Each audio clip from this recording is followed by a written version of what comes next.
সেখানে কোন রকম কোন বিশৃঙ্খলার পরিচয় আমরা দিইনি। এর আগে যে কটা আমাদের মিছিল হয়েছে সারা শহর জুড়ে, সেখানে আমরা রোদ ঝড় বৃষ্টি কোনো কিছুরই মানিনি, আজকেও আমরা মানব না। লালবাজার অভিযান, এই লালবাজার অভিযানের উদ্দেশ্য ছিল সিপিকে ডেপুটেশন দেওয়া তার পদত্যাগের ব্যাপারে। কিন্তু আমরা যখন মিছিল শুরু করি তখন পুলিশের পক্ষ থেকে জানানো হয় যদি আপনারা শান্তিপূর্ণ মিছিল করেন তাহলে আমরা ভেবে দেখছি আপনাদের হয়তো বিবি গাঙ্গুলি স্ট্রিট বা বেন্টিং স্ট্রিটের ক্রসিং পর্যন্ত যেতে দেব। বিগত কিছুদিন ধরে আমরা যতগুলো মিছিল করেছি, যতগুলো কর্মসূচি করেছি, আমরা স্বাস্থ্য ভবন অভিযান করেছি, সেখানে কোন রকম কোন বিশৃঙ্খলার পরিচয় আমরা দিইনি। আমরা নিজেদের দায়িত্বে শান্তি শৃঙ্খলা বজায় রেখে আমাদের অভিযান, আমাদের মিছিল, আমাদের সমস্ত কর্মসূচি করেছি সমস্ত রাজনীতির ঊর্ধ্বে গিয়ে। এনজিওর কিস্তি প্রথমবার বিকাশ পেমেন্ট করলেই 20 টাকা ইনস্ট্যান্ট ক্যাশব্যাক। এখনো পুলিশ কমিশনারও দেখা পেলাম না।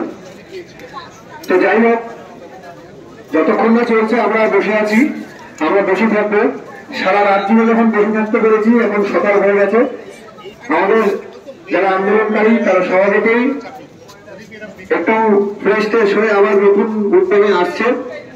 এবং আজকে আমাদের যে অবস্থান এটা চলবে, আমাদের যে দাবি সেটা না যতক্ষণ না মানা হচ্ছে ততক্ষণ আমাদের এই অবস্থান চলবে।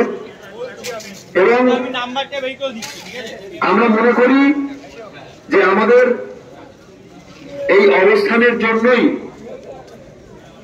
হয়তো আমরা যা যা দাবি রাখতে পেরেছি, এর আগে আমাদের আন্দোলনের যা যা দাবি ছিল সেটার জোরেই আমরা অনেক কটা ছোট ছোট জয় পেয়েছি। এবং আমরা বিশ্বাস করি যে আমাদের এই অবস্থান, এই শান্তিপূর্ণ অবস্থান, সেটাতেই আমাদের এই দাবি পরিপূর্ণ হবে। এবং সবাইকে জানাচ্ছি যে দিকে দিকে এসে জড়ো হোক।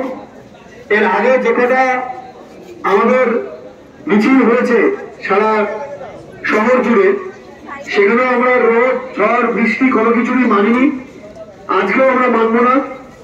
আজকেও আমরা সবকিছুর ঊর্ধ্বে উঠে আমাদের আন্দোলন চালিয়ে যাব।